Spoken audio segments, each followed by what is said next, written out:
Baiklah, Assalamualaikum warahmatullahi wabarakatuh. Sebelumnya perkenalkan, nama saya Rista Dwi Ayu.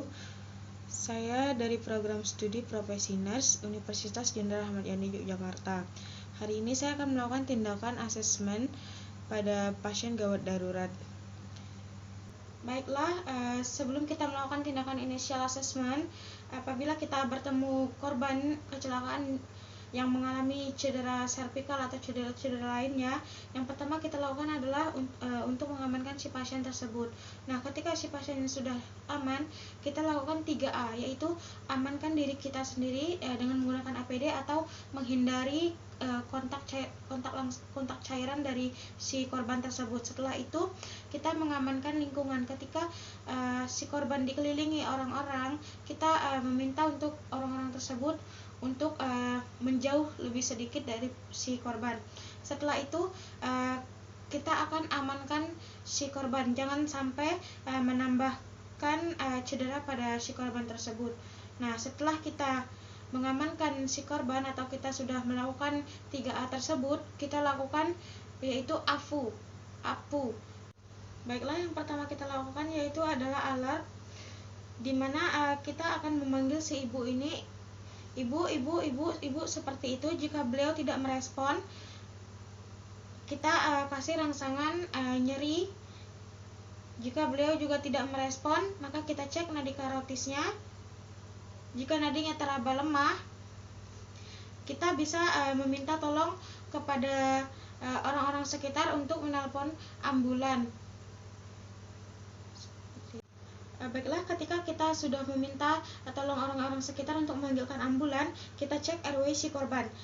Akan tetapi sebelum kita mengecek RW si korban, kita pastikan terlebih dahulu apa yang menyebabkan si korban ini mengalami cedera. Jika dicurigai mengalami cedera punggung atau cedera servikal, maka kita gunakan teknik jaw thrust. Tetapi jika tidak dicurigai adanya cedera servikal, kita gunakan teknik touching lip. Ketika kita sudah mengetahui apakah si korban mengalami cedera servikal atau tidak, kita langsung buka jalan napas si korban untuk melihat apakah ada sumbatan jalan napas pada si korban. Seperti itu. Jika terdapat sumbatan jalan napas, maka kita bersihkan terlebih dahulu. Akan tetapi jika tidak ada sumbatan jalan napas, kita langsung lakukan ke tindakan selanjutnya, yaitu breathing. Kita menggunakan teknik look, listen, and feel. Yang pertama-tama kita akan dengarkan suara napas si pasien sambil kita merasakan hembusan napas si pasien itu pada pipi kita, apakah ada atau enggak, dan sambil kita melihat pengembangan dada si pasien ini, apakah terlihat adanya pengembangan dada atau tidak.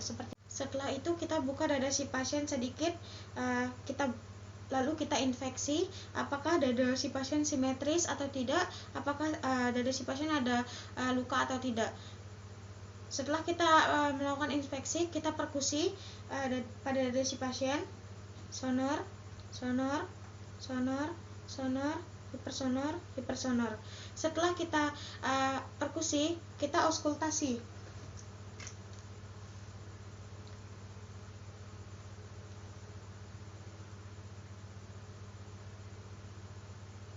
Setelah kita auskultasi, kita lakukan palpasi. Baiklah, setelah kita lakukan palpasi, selanjutnya kita ke tindakan yaitu sirkulasi.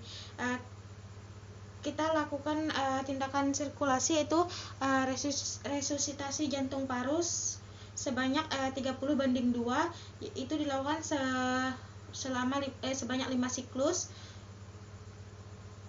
Habis kita resusitasi, kita rasakan nadi si pasien, apakah nadi si pasien lemah atau tidak. Jika lemah, kita lanjutkan ke disability dengan memanggil si pasien tersebut. Ibu. Jika tidak merespon juga, kita tepuk-tepuk pundak si pasien. Ibu. Jika tidak merespon juga, kita kasih rangsangan nyeri. Jika tidak merespon juga, maka kita lakukan yaitu pemeriksaan GCS, yaitu verbal dan motorik. kita lihat apakah si korban atau si pasien ini bisa membuka mata atau tidak. Jika tidak bisa membuka mata, maka nilainya 1. Terus kita bisa lihat juga apakah si korban bisa berbicara atau tidak. Maka jika tidak, maka nilainya 1. Terus kita lihat pergerakan si pasien, apakah ada pergerakan atau tidak. Jika tidak ada, maka nilainya 1. Setelah itu kita bisa cek pupil si korban. Kita cek pupilnya, kanan kirinya apakah isokor atau anisokor. Isokor itu dia pupilnya membesar, sama-sama besar. Terus jika anisokor dia beda sebelah. Seperti itu. Setelah kita lakukan pengecekan pupil, kita lanjut ke pemeriksaan exposure. Untuk pemeriksaan exposure kita buka baju si korban, tetapi sebelumnya kita tutupi tubuh si korban atau selimuti tubuh si korban agar tidak terjadi hipotermia. Seperti itu. Setelah ketika kita sudah menyelimuti si korban, kita periksa apakah ada luka atau tidak. Jika ada luka pada pasien, kita tangani luka tersebut. Jika memang itu luka terbuka, maka kita bisa minta tolong ke orang-orang sekitar, apakah orang-orang sekitar membawa kain atau tidak. Jika mereka membawa kain, kita bisa minta bantu atau pinjam terlebih dahulu. Terus kita ikat atau kita hentikan pendarahan si korban. Setelah kita lakukan penghentian darah pada si korban, kita tunggu ambulan datang.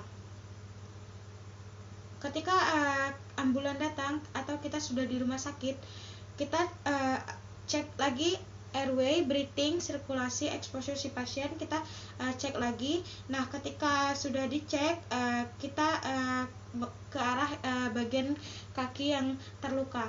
Karena tadi kita menemukan pasiennya di jalan, jadi kita menggunakan alat seadanya. Ketika sudah di rumah sakit, kita akan buka dan balut luka tersebut secara benar, seperti itu. Jadi ketika kita sudah di rumah sakit, kita akan buka luka si pasien dan kita bersihkan luka si pasien tersebut. Setelah itu, jika memang si pasien ini mengalami fraktur, kita bidai, kita lakukan bidai seperti itu.